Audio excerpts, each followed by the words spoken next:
로마서 1장 3절에서 4절 말씀을 봉독하겠습니다.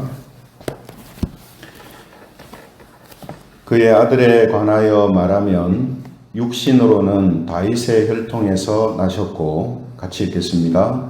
성결의 영으로는 죽은 자들 가운데에서 부활하사 능력으로 하나님의 아들로 선포되셨으니 곧 우리 주 예수 그리스도시니라. 아멘. 오늘은 다른 그리스도는 없다. 다른 그리스도는 없다. 이런 제목을 가지고 말씀을 전하겠습니다. 최근에 한 정당이 모든 일을 위한 평등의 실현이다라는 기치를 내세우면서 이 포괄적 차별금지법을 국회에 제출을 했는데요. 계속해서 이 포괄적 차별금지법이 이제 논의가 되는 이런 상황 속에 있습니다. 그런데 그 법을 제정하려는 중심에는 이 성적 지향과 또 성 정체성에 대한 이 차별을 없애겠다라는 이 숨은 이제 의도가 이 속에 들어가 있습니다. 하지만 지금 우리나라 법에는 이미 다양한 이제 사회적 소수자들을 보호하기 위해서 개별적인 차별금지법이 다 제정되어 있습니다. 그런데 이 소수자들의 다양성을 이제 무시하는 이 포괄적인 차별금지법을 제정하게 되면 결국은 소수자 인권 보호라는 미명하에 국민들이 말을 하지 못하게 되고 또 갈등 사회를 부추길 그럴 위험성이 이제 높아지는 거죠. 그래서 특별히 이 성정체성 파괴 또 동성애, 이것은 우리 기독교 시각으로 볼 때에 하나님의 창조의 원리에 역행하는 잘못이기 때문에 기독교에서도 계속해서 반대하는 일이죠. 그래서 지금 이 포괄적 차별금지법이라는 것이 겉으로 보면 차별을 막는 진짜처럼 이렇게 사람들에게 말하고 또 그렇게 보이지만 사실은 역차별을 조장하는 이 가짜다라는 것을 이제 알게 됩니다.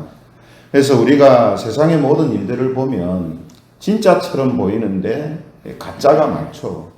꼭 사물뿐만 아니라 여러 가지 일들도 진짜 뭔가를 위하여서 하는 것처럼 보이는데 사실은 그렇지 못한 가짜가 많다라는 것입니다. 그래서 특히 우리가 영원한 생명을 소유하는 것과 관련해서 생각할 때에 가짜가 있다면 가장 심각하고 두려운 일이 되는 거죠. 왜냐하면 이 생명하고 관련된 일이니까, 그죠? 그것도 영원한 생명과 관련된 일이니까 가짜가 많이 있다면 정말로 심각하고 무서운 일이 되는 것입니다. 그래서 오늘 이제 본문에 보면요, 우리에게 영생을 주시는 진짜 그리스도가 누구신가 하는 것을 알려주고 있습니다. 역으로 보면 가짜 그리스도를 어떻게 구별할 수 있는가 하는 것을 우리에게 가르쳐 주고 있거든요. 그래서 오늘 이 말씀을 통해서 진짜 그리스도와 가짜 그리스도를 구별하여 우리가 영생을 얻는 길을 확실하게 걸어가는 그런 은혜가 있기를 바랍니다. 오늘 이제 본문을 보시면 선지자들을 통해서 성경에 미리 약속하신 하나님의 아들 예수 그리스도에 대한 두 가지 사실을 알려주고 있습니다. 첫 번째 이제 사실이 뭐냐면 예수 그리스도는 육으로는 다윗의 혈통으로 나셨다라는 사실입니다. 그래서 지금 로마서가 시작하면서 첫 부분에 예수 그리스도에 대하여서 이야기하는 이유는 말씀드린 것처럼 가짜 그리스도 또 그리스도의 진정성을 훼손하는 일들이 계속해서 이제 일어나는 조짐이 보이기 때문입니다. 그래서 초대교회 시대입니다만 이런 말씀들을 지금 적어서 교회에 보내고 있다는 것을 알 수가 있고 또 계속해서 교회가 계속되는 한 이런 현상들이 일어날 것이기 때문에 말씀을 통해 우리에게 알려주고 계신다라는 거죠. 그래서 첫 번째 사실은 말씀드린 대로 예수님은 즉 그리스도는 다윗의 혈통으로 나셨다 하는 것입니다. 그래서 3절에 보시면요. 본문 3절에 그의 아들에 관하여 말하면 육신으로는 다윗의 혈통에서 나셨고 이렇게 되어 있습니다. 그렇죠? 그래서 구약 성경에 보면요. 그리스도가 육신적으로는 이스라엘 민족 중에서 다윗 지파의 혈통으로 오신다. 이렇게 예언되어 있거든요. 이사야 11장 1절에 보면 그 말씀이 기록되어 있는데요. 이사야 11장 1절 이새 줄기에서 한 싹이 나며 그 뿌리에서 한 가지가 나서 결실할 것이요. 이사야 11장은 이 메시아에 대한 이제 예언의 말씀인데 이 예언의 말씀에 보면 이새 줄기에서 한 싹이 난다 이렇게 되어 있잖아요. 이새는 다윗의 아버지거든요. 그죠? 그래서 다윗의 아버지로 이 아버지를 언급하면서 왜 다윗이 아니고 다윗의 아버지를 언급하고 있냐면 그리스도께서 지금 다윗의 아버지처럼 미천한 신분으로 태어나실 것이고 또 그가 다윗과 같은 왕으로 이 땅에 오실 것이다 라는 것을 보여주기 위해서 지금 이새 줄기에서 한 싹이 난다 이렇게 이제 표현을 하고 있는 것입니다. 그래서 그 예언대로 예수님은 다윗의 후손이면서 또 목수였던 요셉의 집안에서 태어나게 되는 것이죠. 그래서 이 말씀을 우리가 볼 때 예수 그리스도께서 즉 그리스도께서 다윗의 혈통, 다윗의 후손으로 이 땅에 오신다라는 이 부분이 정말 중요한 부분이 되는 것입니다. 왜 그렇습니까? 다윗의 혈통으로 오시는 분이 그리스도인데 다윗의 혈통이 아닌 사람들이 그리스도라고 이야기하는 것은 그건 전부 가짜라는 거거든요. 전부 다 가짜인 겁니다. 그래서 이 부분이 그냥 쓱 지나쳐 갈 수 있는 부분이지만 이미 우리가 다 알고 있는 내용이지만 이게 정말 중요한 부분이 되는 거죠. 그래서 로마서를 시작하며 예수 그리스도에 대한 말씀을 할 때에 이 부분을 지금 언급하고 있는 겁니다. 또 예수 그리스도에 대한 두 번째 사실이 뭐냐면 예수님은 영으로는 하나님의 아들이셨다라는 사실입니다. 그래서 4절에 보시면요. 성결의 영으로는 죽은 자들 가운데서 부활하사 능력으로 하나님의 아들로 선포되셨으니 이렇게 되어 있습니다. 그렇죠? 그래서 예수님은 즉 그리스도는 하나님의 아들이신데 하나님의 아들이시라는 것이 어떻게 되었느냐가 또 중요한 겁니다. 그냥 하나님의 아들이야, 나 하나님의 아들이야 이렇게 말로만 한 것이 아니고 무엇을 통해서 증명하셨다고 했냐면 부활하심으로 그 부활의 능력으로 예수님이 하나님의 아들이시다는 것을 증명하고 선포하셨다는 거거든요. 이 부분이 이제 중요한 겁니다. 그래서 사도행전 17장 31절에 보면 이런 말씀이 있습니다. 사도행전 17장 31절 이는 정하신 사람으로 하여금 정하신 사람이라는 것은 예수 그리스도를 말하죠. 이분으로 하여금 천하를 공의로 심판할 날을 작정하시고 이에 그를 죽은 자 가운데서 다시 살리신 것으로 모든 사람에게 믿을 만한 증거를 주셨음이니라. 즉 예수님을 살리심을 통해서 즉 예수님이 부활하심을 통하여서 모든 사람들에게 믿는 사람들한테 증거를 주셨다 했거든요. 그 무슨 증거냐 하면 예수님이 그리스도시다라는 즉 예수님이 하나님의 아들이시다라는 믿을 만한 증거를 주셨다는 거예요. 뭘 통해요? 부활하심을 통해서. 왜 그렇죠? 부활은 사람이 할 수 없는 거기 때문에. 부활은 사람이 할 수 없기 때문에 그 부활하심을 통해서 하나님의 아들이라는 것을 증명하고 선포하셨고 또 그분이 바로 그리스도시다라는 것을 선포하셨다는 거죠. 그래서 여러분 하나님이 선지자들을 통하여서 성경에서 미리 약속하신 하나님의 아들이시며 그리스도이신 분은 이 두 가지 특징이 분명하게 있다는 겁니다. 뭐라고 했습니까? 두 가지 특징이 하나는 육으로는 다윗의 혈통에서 태어나시고 또 하나는 영으로는 부활의 능력을 통해서 하나님의 아들이시며 그리스도시다라는 것을 증명하신다는 거죠. 이 두 가지는 변할 수 없는 이 사실인 겁니다. 그죠? 그래서 본문 4절 하반절에 보시면 뭐라고 했습니까? 이 두 가지 특징을 가지신 분이 바로 곧 우리 주 예수 그리스도시니라 이렇게 선포를 하고 있습니다. 그러니까 그냥 무조건 예수라는 분이 그리스도다 이렇게 하는 게 아니라 그리스도이신 이유, 그 이유가 뭔가 하는 것을 먼저 정확하게 설명을 하고 있습니다. 왜 그렇다고요? 앞으로 이 이후로 예수 그리스도가 아닌 사람들이 자신이 그리스도다라고 말하고 혹은 그런 사람들을 따르는 사람들한테 경계를 하고 주의를 지금 주는 겁니다. 참 그리스도, 진짜 그리스도는 이 두 가지 특징이 있어야 진짜 그리스도가 되신다. 이것을 가르쳐주고 있는 거죠. 그러므로 말씀드린 것처럼 그리스도는 반드시 이 두 가지 특징이 이제 있어야 합니다. 이 두 가지 특징이 없으면 자신을 아무리 그리스도라고 말하고 또 이야기를 하고 주장을 해도 그는 거짓 그리스도이고 적 그리스도일 수밖에 없는 겁니다. 왜죠? 그리스도가 아닌데 자신을 그리스도라고 하면서 사람들을 미혹하니까 적 그리스도죠. 가짜입니다. 또 그런 사람을 그리스도라고 끝까지 믿고 따른다면 그 사람들은 사탄의 자녀요, 멸망의 자녀가 되는 겁니다. 당연하잖아요. 적 그리스도, 사탄을 따르니까 사탄의 자녀고 결국은 멸망의 자녀가 되는 것이죠. 그러므로 기독교를 이제 빙자해서 자신을 그리스도라고 말하는 모든 사람들은 가짜입니다, 가짜. 그래서 제가 설교 제목을 붙인 것처럼 다른 그리스도는 없다는 거예요. 다른 그리스도. 왜냐? 이 두 가지를 만족시키는 분은 예수 그리스도밖에 없거든요. 그렇죠?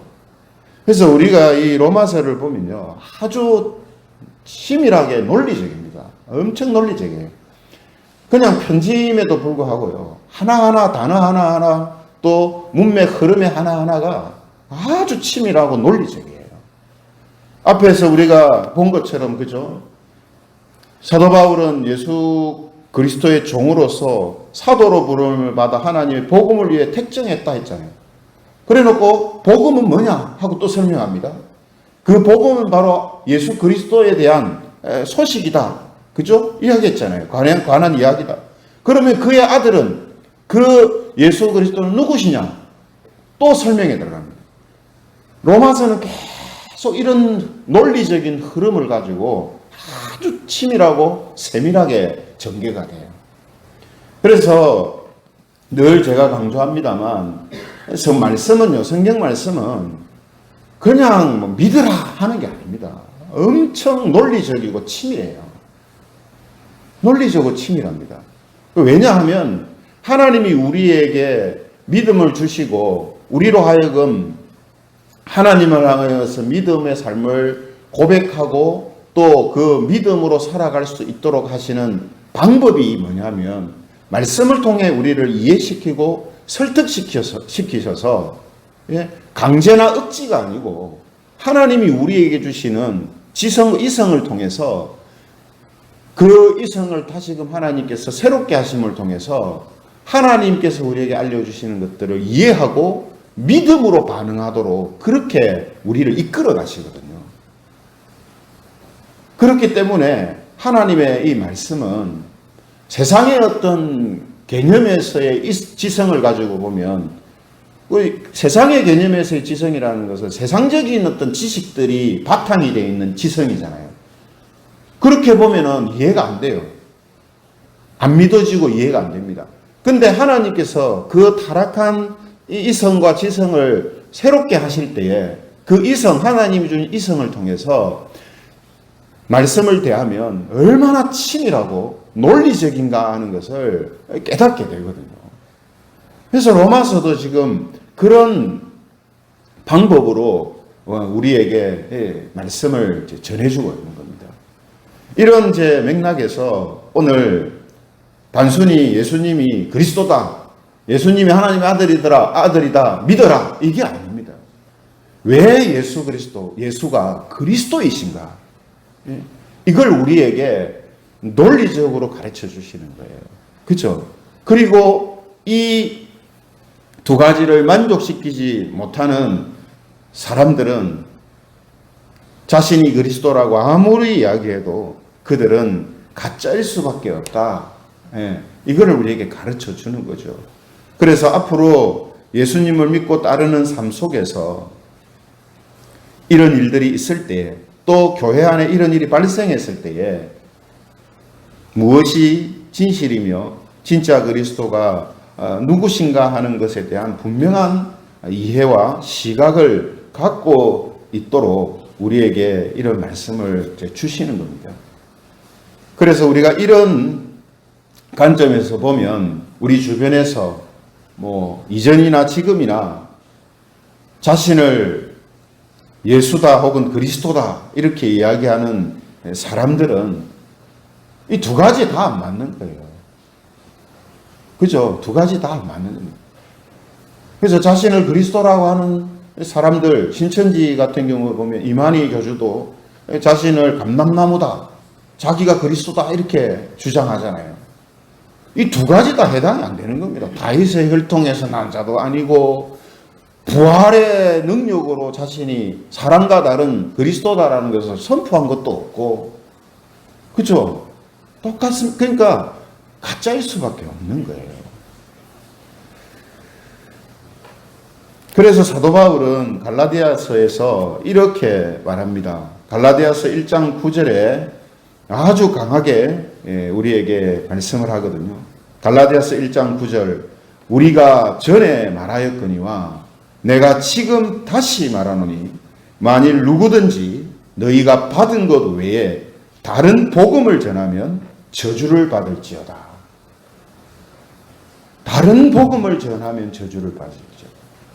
복음의 핵심이 누구로 했습니까? 예수 그리스도시거든요. 복음의 핵심이 그리스도인데 다른 그리스도를 전하면 저주를 받을지어다. 근데 이 이야기를 지금만 하는 게 아니고 전에도 말하였거니와 이렇게 하고, 전에도 말하였거니와 지금도 이제 말하노니. 그러니까 계속해서 사도들이 그때부터 강조했던 내용이 이 내용이라는 거예요. 다른 복음, 가짜 그리스도 이런 것에 대해서 계속해서 주의를 주고 경계를 주고 있다는 겁니다. 그러니 지금도 우리에게 이 말씀이 적실한 말씀이 되는 거죠. 왜냐? 우리가 다 알다시피 지금 우리 주변에도 그죠? 다른 복음을 전하는 이단들이 있고 또 자신을 그리스도라고 말하는 가짜 그리스도가 여전히 있기 때문에 우리에게 이런 말씀들이 아주 적절한 말씀들이 되는 거죠. 그러므로 성도 여러분, 예수 그리스도 외에 다른 그리스도는 없습니다. 오직 예수님만이 그리스도다라는 이 사실을 다시 한번 우리가 말씀을 통해서 확신할 수 있기를 바랍니다. 또 예수님을 그리스도로 알게 하시고 믿게 하신 하나님께 감사와 영광을 돌리시는 그런 성도님들이 되시기를 바랍니다. 그래서 오늘도 하나님의 아들이신 예수님을 내가 그리스도로 믿고 살고 있다라는 이 사실에 다시 한번 감사하면서 그 믿음이 우리 안에 있음을 통해 예수님을 통해 은혜와 평강이 저와 여러분들의 삶에 이루어지는 그런 하나님의 은혜를 경험하며 살아가는 그런 저와 여러분들이 되시기를 주님의 이름으로 축원드립니다. 말씀을 생각하시고 우리 같이 기도하면 좋겠습니다. 우리 주변에 정말 다른 복음을 이야기하고 또 가짜 그리스도가 활동하는 이런 일들이 많이 있습니다. 이런 가운데서 우리 모든 성도들이 이러한 거짓에 미혹되거나 또 흔들리지 않게 하여 주시고 예수 그리스도 안에서 참 복음을 통해 평안과 감사와 또 자유를 누리면서 하나님께서 우리에게 주신 그 구원의 은혜가 정말로 뜬 것인가 하는 것을 확실하게 누리고 또 확인하며 살아가는 그런 성도의 삶이 되게 해달라고 우리 함께 통성으로 기도드리겠습니다.